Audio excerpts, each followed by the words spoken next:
Time is running out. It's here for beer.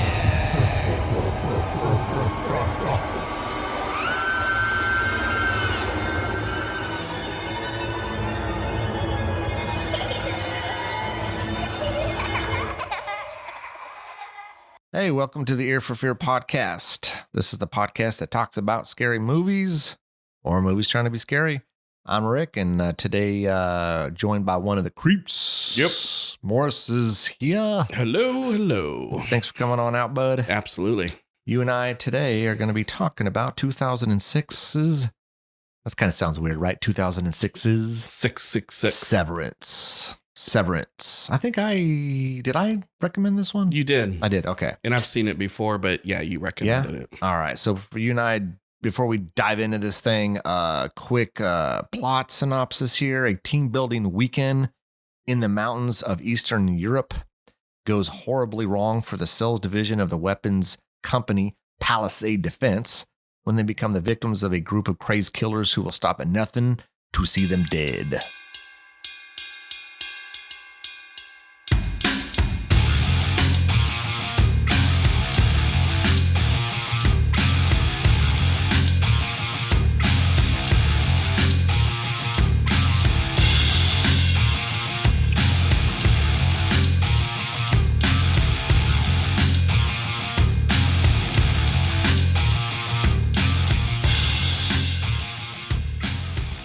All right, man. So Severance, I recommended this one. I don't know why I recommended it, but I think I came across it somewhere and I hadn't seen it before. And I'll be honest, I don't think I remember it coming out. I mean, hell, that was 15 years ago. Yeah. It's kind of like it's another country movie, right? So it's probably a movie that I just probably would have flew under the radar for me. Yeah. No, I mean, I remember seeing it like at like Hollywood and Blockbuster because they were around at that time. This is one of those that I think because Shaun of the Dead came out a few years early, I think a lot of these, especially the English, were popping out some of these that were in the same vein. It's kind of like a comedy / horror movie.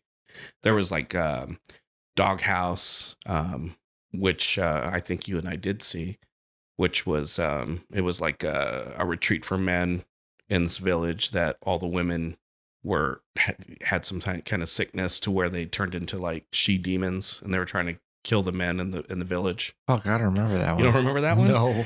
And then there was The Cottage that had Andy Serkis in it. Okay. And it was like it played out a little bit like a kind of like a From Dusk Till Dawn, where the first part of it was kind of like a mob kidnapping gone wrong, and they were at a cottage. It's like these two mob guys kidnapped this girl that was, her family was rich, and then that was like the first half of the movie. Then the second half of the movie, she gets lost out in the forest and then ends up on someone's farm. Mm-hmm. And the farm is like ran by like a freaking hulking serial killer, Jason Voorhees looking motherfucker.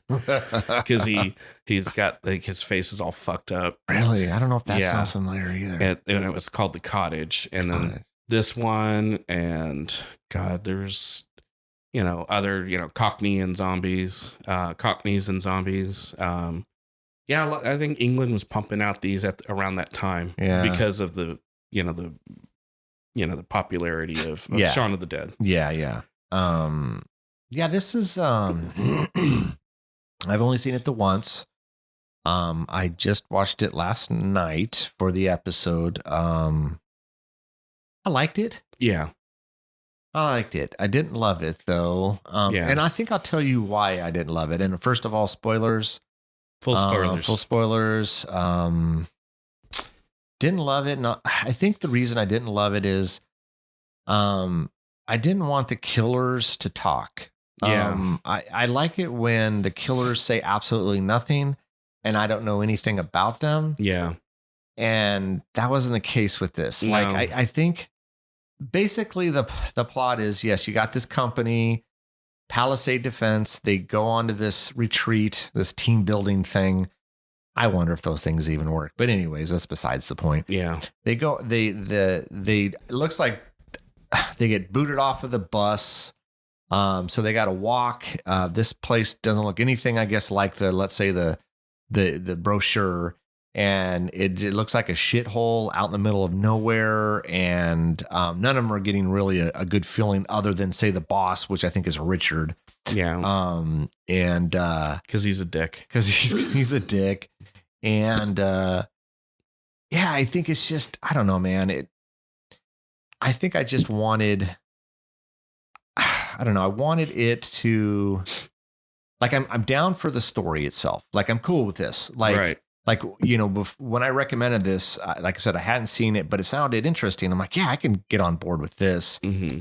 And it started out cool. And then as we find out that they're being basically hunted by these groups of people that are against this, you know, them selling of their weapons and stuff, it just took on like a different face for me, where I kind of lost interest in it. Like, if this was seriously just crazy killers, like, you know, they're out in the woods, I'm cool with that, you know? But that's not what we got here. We got like these soldiers and they're hunting them down because they work for the shitty company, and, you know, Oh, is that the way you thought about it? Yeah, that's kind of what I thought. Yeah. The funny thing, okay, so in the beginning of the movie, I know we're doing full spoilers, and I'm jumping up and around a little bit. But when they get to this crappy cabin, they're like looking through some of the stuff, and they're having these, you know, like their stories, you know, they hear stories about what happened in this area. I interpreted that the one woman with the glasses, and I can't remember her name. Jill. Mm-hmm. I interpreted the story that she told as what truly went on. So I thought this was like maybe a hospital to rehabilitate men that can't stop killing. And especially since it seems like they had the skeleton downstairs, you know, and it looked like they had medical records of all these. They were going through these records. Yeah, I think was it Harris or? Yeah, he found all these medical records and stuff. I interpreted that maybe these guys, you know, pulled like a wrong turn and turned on the hospital staff, and they've been living out here in the woods, and then it's like, don't go near them. Don't go near their woods, because then you're going to get killed. You think so? That's how I interpreted because as the movie played out, they kept making references to Palisades Defense. Oh, okay. Like that's I don't know, man. I mean, I could be wrong. No. I mean, you could be right, and I just misinterpreted how. Or it just could be simply like what you said, but it just happened to be Palisades Defense, and so they were going to be the next group of victims, and I don't know. I mean, but that's the way I took it, man. Because you had George, who was the owner of this, what did you call it? This Stark, the poor man Stark Industries or something. Stark. And because we kind of get like that at the beginning of the movie, we get kind of like this not really a foreshadowing. Basically, it's like, we're going to show you at the beginning what's kind of going to happen at the end. Towards the end, yeah. And, you know, we get the killing of George, who's the owner. He gets basically, you know, I think he trips some sort of rope and get hung upside down and gets, you know. Yeah, the owner of the inn. Yeah. Well, no, he's the owner of the company. No, that was the owner of the inn. No, that was. Absolutely. Are you sure about that? Absolutely. I've seen it a few times. You have? Okay. Yeah, okay. so that was the owner of the inn where they were supposed to be at.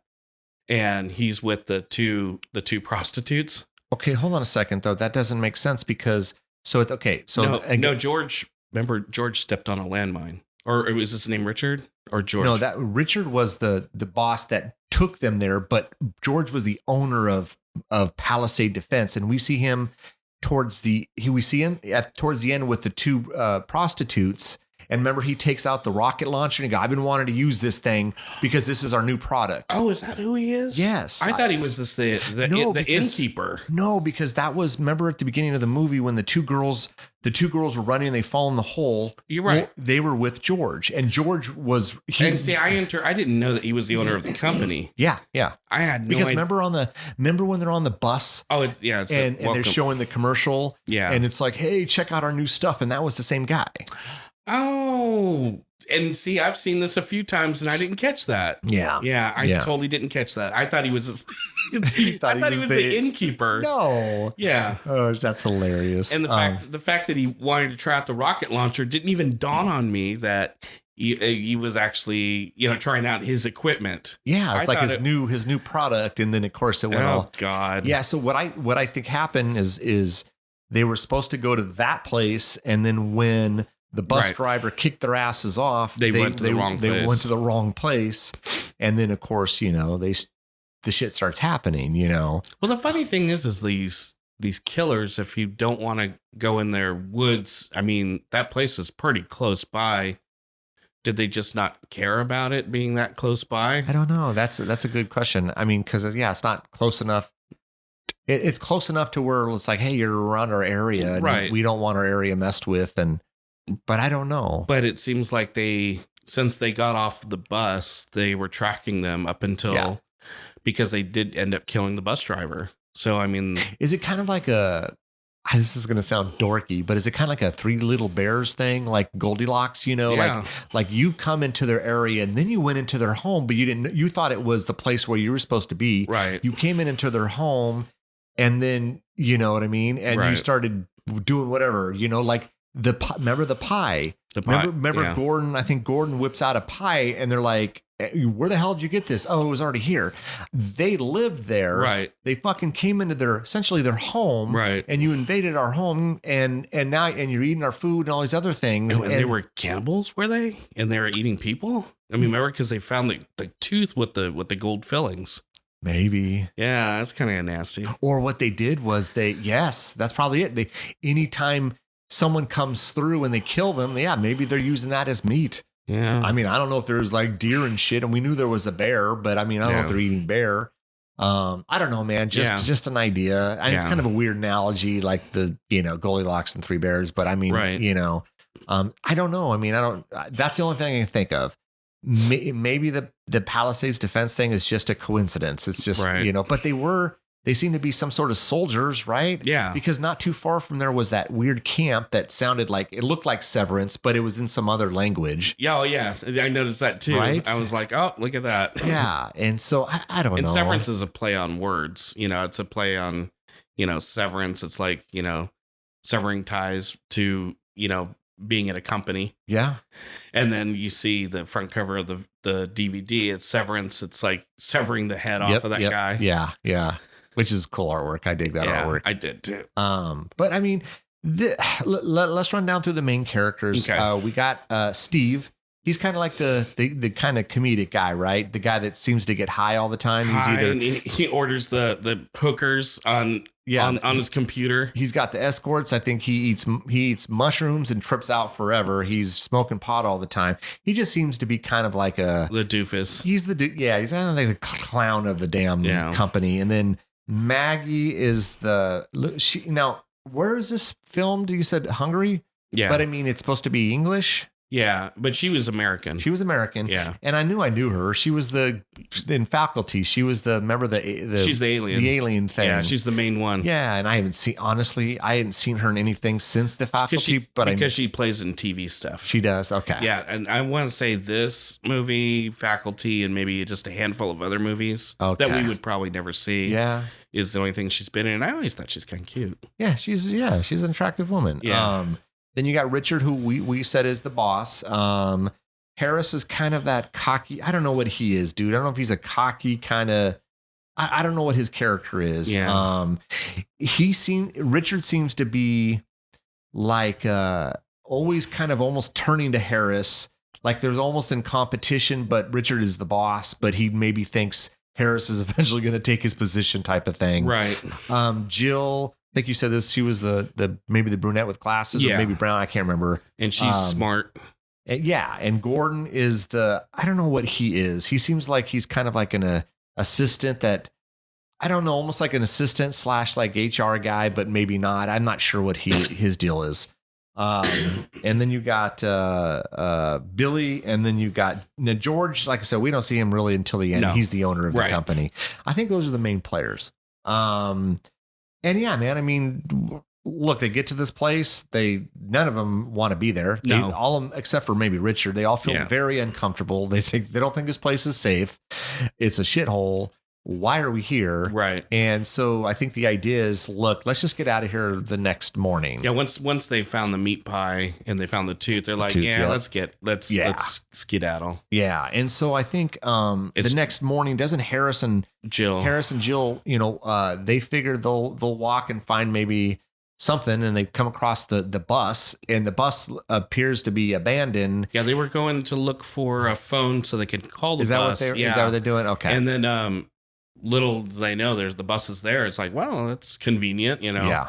And of course, you know, a few feet from the bus is the dead bus driver. Yeah, yeah. And of course they hop on the bus, they drive it back, but in the meantime, the whoever is left there is doing like a kind of a team building exercise, which is paintball, right? Right. And I think there's about 5 of them at this point. Right. And Gordon ends up stepping on a bear. Is it what Bear are they trap. called? Bear trap. And dude, these things. Do you notice in every movie that there's a bear trap? And nobody could ever open it. No one can ever open it. No. Look, I've never dealt with one. I'm sure it's probably like that.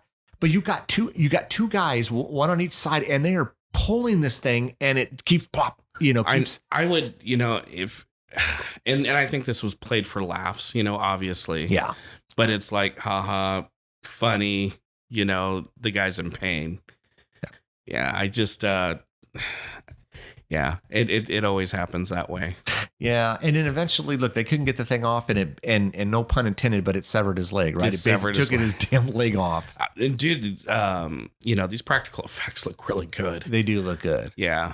The part that I thought, speaking of looking good, but still maintaining the kind of comedy that's happening here, is when I think it's Steve tries to put the guy's in the ice box. Yeah, in the small fridge that's in the bus, but he can't fit it, so he takes the shoe off, and then he takes the sock off, and he gets it in. That leg looked fucking good, dude. It looked really good. It looked really good. Yeah. Yeah. Have you gotten that asthma checked out yet, there, buddy? I know. Get your ass to the. I keep telling. Past episodes, I told him to get to the damn doctor, and he's not doing it. Yeah, I need to go do it. You got to do it. But nah, dude, effects look good. I would have to say the effects in this movie look, you know, as gory as last week's episode with Yummy. You know. Oh yeah. And as practical as all that was, you know, there was a lot of red.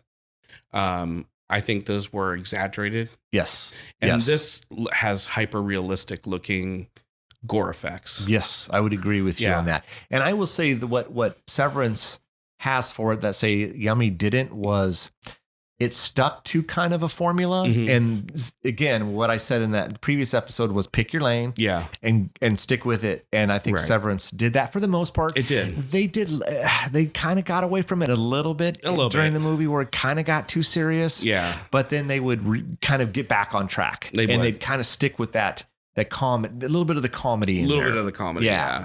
So you know, we know. We know that bus driver is dead. Harris and Jill are heading back. Gordon just is missing a damn leg. Oh my God. And so I think they get back. Jill and Harris do with the bus. Everyone hops on in, right? Yeah, everybody's on the bus. Everyone's on the bus. We're getting the hell out of Dodge. And then these whatever they are, mercenaries, whatever they, I don't know what they are, dude. What are we going to call them? These war criminal prisoners. They basically throw the thing out into the spike strip. The spike strip. Thank you. Into, you know, they blow the tires in the bus. The bus goes crazy. It veers and hits a tree, and everybody comes. Does it hit a tree? I thought it did. It hit. It flipped. It flipped. Yes. It did like a Friday Part 6 flip. Yes. Yeah. Yes, it totally did that. Yeah, everyone's pretty much kind of messed up. Harris, I think, gets thrown from the bus, and Oh, and you remember the conversation he and Jill were having about Marie Antoinette and the being guillotine. guillotine and being able to, he was like, do you think she was able to, see her body, after, and there was a little wink nod at that scene. It was a little irony there, right? Which, because I think the argument they had was that he felt the guillotine wasn't like inhumane or something. I'm like, and I was thinking, fuck yeah, it is. Yeah. I mean, how is that not? How is that not? Severing a head. Dude, I mean, this fucking device coming down and taking off your head into a basket. Mm. Anyways, yeah. So one of these, whatever we call them, chops his head off. And his head goes rolling and it's looking at his body. Yeah. And then there's a kind of a glimmer of like glee, like, yeah. Yeah. I guess so. Yeah. And then I think Jill wanders off. She could tell she has like a concussion. And she is dazed, but she wanders off. She gets caught. They end up tying her to a tree and dousing her with gas and setting her ass on fire with a flamethrower, which is just a jacked up way to die. That's a terrible way to die. Dude, seriously, man. Yeah, he even said in his language, "burn bitch" or something like that. See, and this is what I'm talking about. I rather just don't give me any dialogue from these guys. All I want to know is these guys are some crazed killers. You come across their property. They're now going to take you out. And that's all I need to know. I don't want any of this dialogue from them. It takes away from this unknown or something.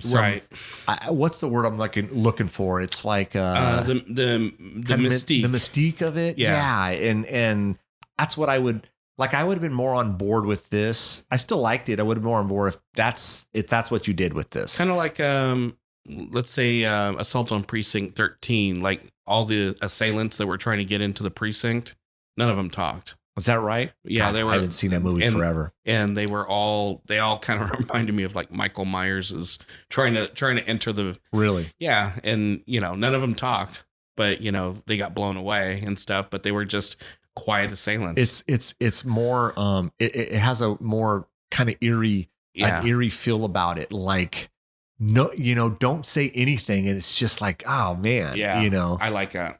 That's with me. It's like, most of these, the Jasons of the worlds and the Michael Myers, none of them say anything, right? And it's creepier. It's creepier that way. Anyways, so we know Harris and Jill have now been demised, terminated. So everybody else gets off the bus, and Gordon's fucked up. He's got no leg and a broken arm. No leg, and they're like trying to carry him. But they do see Harris, and did I don't think they saw Jill. Yeah, no, they didn't see Jill, but they did see that. Do you think they thought that Harris, because at this point they didn't see any assailants, the people like he was decapitated during the crash or something? During the crash. Do you think so? I don't think so. I don't know. You don't know? No, because I think they know someone's out there, so they just probably assumed, he got decapitated from these killers. I was just kind of wondering where their thought process was from that. I don't know. I mean, it's possible, I guess. Yeah.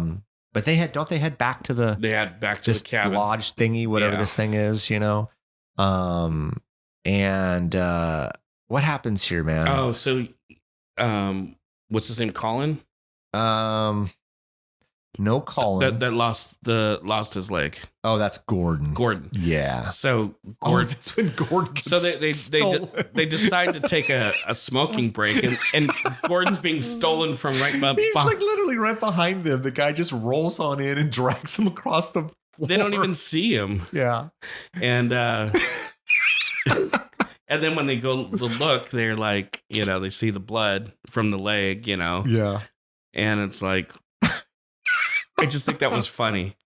It was actually pretty good. Yeah. Like they just came on in and he goes down like a few Flight's basement area that's like, Yeah. it looked like it was straight out of Hostel. It looked like a cell, right? Like there was a cell area down below. Oh, there was several cells. Yeah. Which I bet you that's where those guys were housed. Yeah.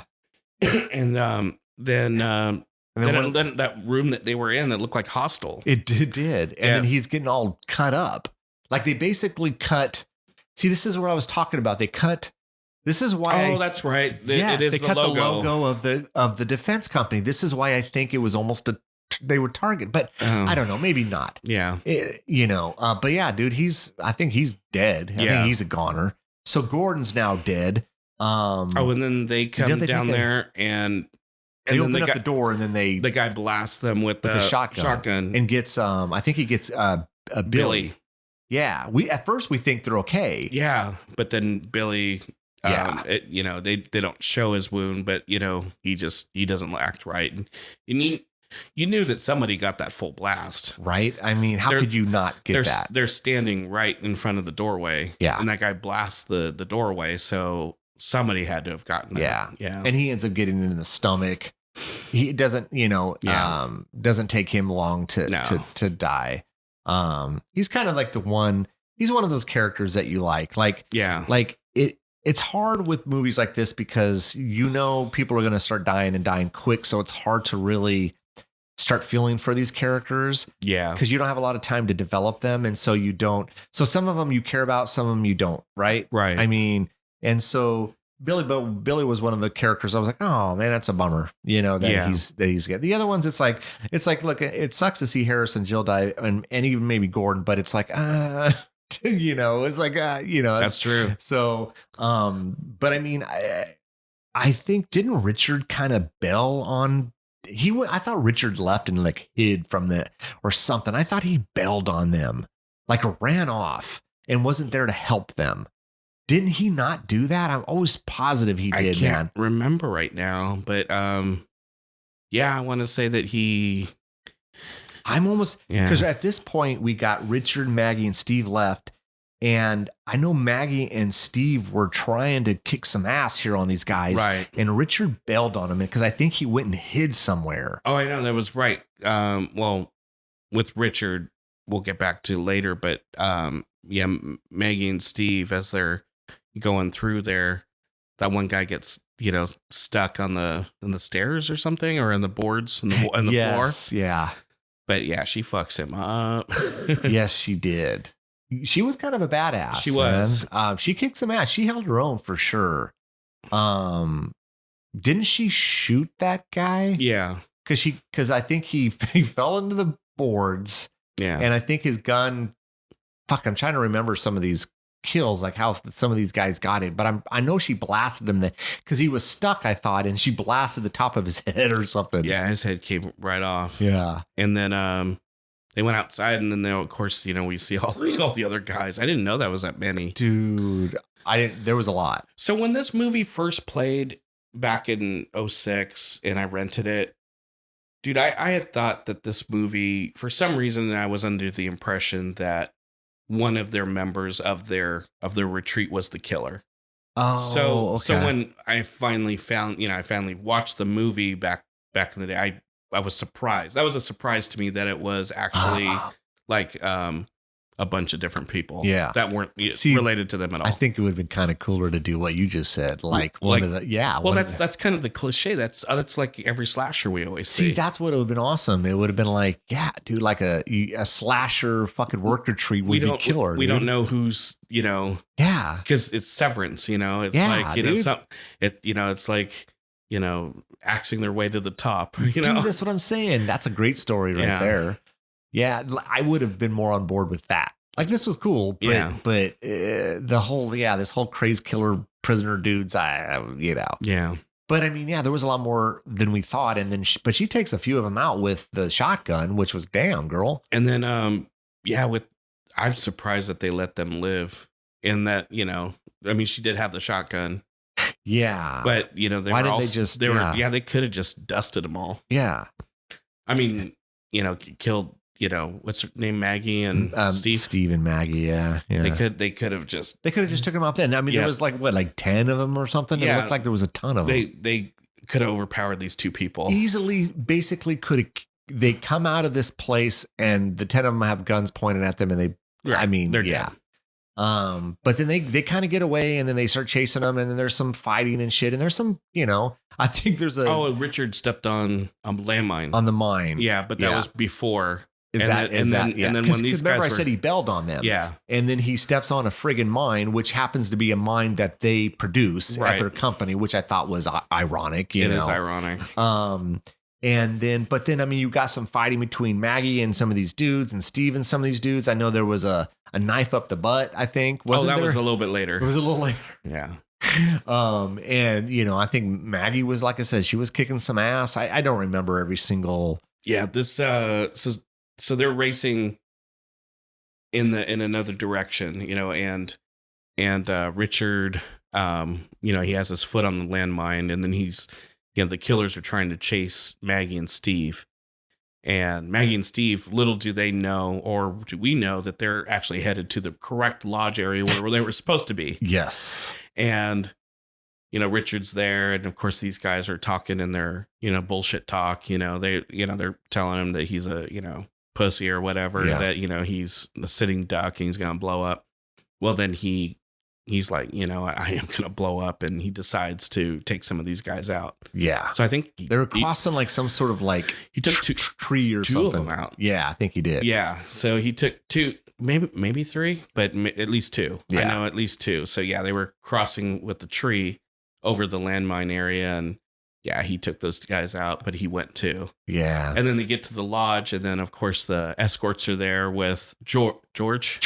Yeah, the owner of and this. He's like, yeah, I want to use this. And it's like a rocket launcher. Dude, this was funny. This was funny. Like I got a kick out of this. Cause he's got like some new rocket launcher that they're going to, I don't know, sell and release. And I'm thinking, shit, sweet dude. He's got like this thing and he's firing at like, the three remaining guys, right? Is that how we were left? Yeah. Yeah. The three remaining guys, he's firing it at them, but it goes towards them, but then it shoots up because I guess they didn't have enough heat on them. Is that, yeah. That's why I'm thinking.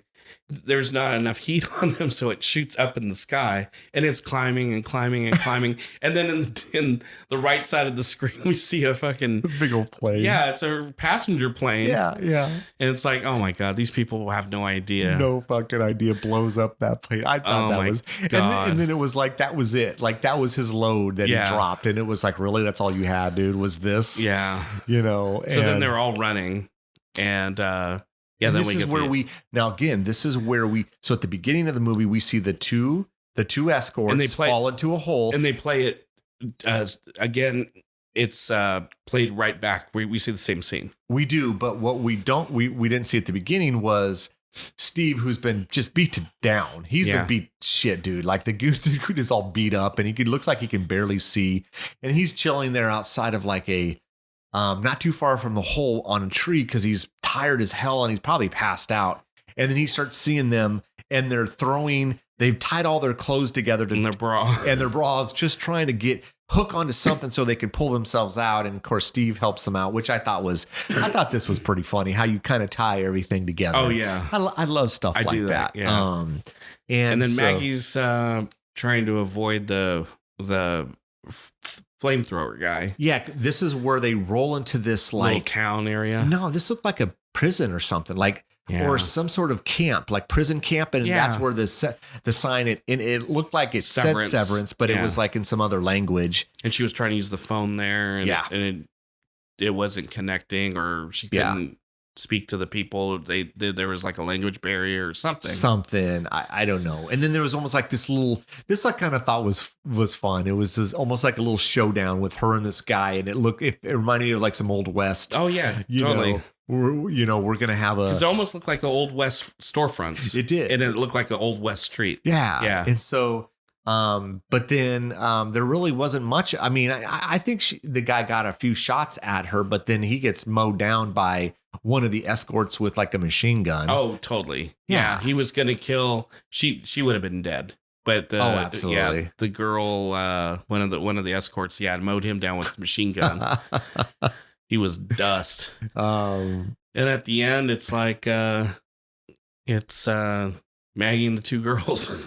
Maggie, Steve, Maggie, Steve, and the two girls. And the two girls. Yeah, and for a second, it's like there was like a moment between Steve and Maggie. Yeah. Because I think Billy early on said something about like, I think Maggie likes you. I never got that impression of the two.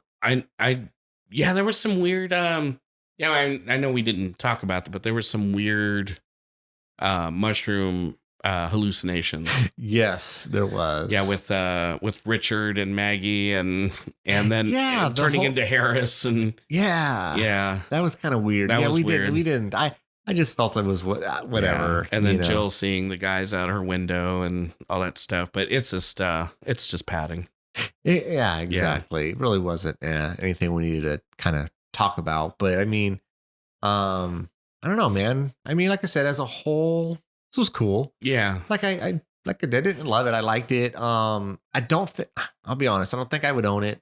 Yeah. Don't know if I'd watch it again. I think I would recommend it to someone. Yeah, I definitely would recommend it. Yeah, I would say check it out. I oddly enough, I did buy the DVD because Tubi, it kept skipping on me. Yeah, and the DVD was like the same price as what you can rent it for, like on like a Amazon Prime. I watched it on Tubi. Yeah, and I didn't have the same problem you had. Yeah, it just was too many commercials, and the problem with Tubi is that they always cut to commercial at like the worst spot. Oh yeah, like it doesn't even make sense. No. Like, why would you do that? It's not like where a normal television show would have a commercial. And dude, I know this is off target, but the commercials on Tubi are weird. Yeah, they had a commercial with John Goodman. Mm-hmm. I've never seen it before. It was fucking bizarre. Oh, the one where he's like a head? Yeah. What the fuck, dude? Where are they getting these commercials?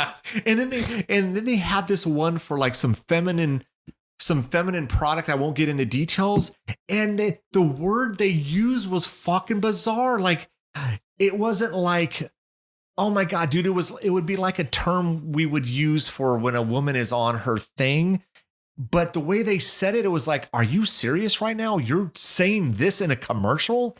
It seemed just bizarre to me, dude. It was like Aunt Flo or something like that. But dude, it was like, I had to do like a double take. I'm like, did they just say what I thought they said? I think I saw probably the same commercials you did. Dude, where are they getting these commercials? They're weird. Like, yeah, I don't understand. It's almost like these like commercials you wouldn't see watching like a regular television show on one of these big networks, but they're going to show it on Tubi. It's like the commercials that didn't make it to these other networks. I know, it's weird. It's fucking odd. Or they're like made in maybe some other country or something. Maybe. It's just like, what is this? Why does John Goodman not have a body in it? They're made in like Romania or Hungary. It was, I don't know, man. I know what I'm going off on, but it was so strange that I guess I had to bring it up. Yeah. This, it's kind of, it was kind of odd. It was odd, but anyways, man, I think that's Severance kind of in a nutshell. I think for me, I would recommend this and I'd probably give it a 3 out of 5. 3 out of 5. I think that's probably about accurate. Yeah. I think that's it, man. I think that's it for Severance. Yeah. Nothing else? No? Nothing else from me. I just I enjoyed the movie. Again, before I thought and actually saw this movie, I thought that was somebody in their group that was the murderer. It was like a whodunit. But I was pleasantly surprised when I did finally see the movie, which was back in the day. But like I said, I've probably seen this like 4 times now. It's 15 years old, man. Yeah. But well, cool. I think that's it for us. Yes. Thanks again for tuning in and listening to us rap and bullshit and ramble on. So come back until next time. Yeah. Thanks again. Bye. Thanks again for listening. Make sure you tell everyone about our Ear for Fear podcast. Don't forget to follow us on Facebook, Instagram, and Twitter at Ear for Fear. You can also check out our website, earforfear.com. There you can keep up to date on news, events, and episodes. You can find us wherever you listen to podcasts. We hope you come back and get an earful.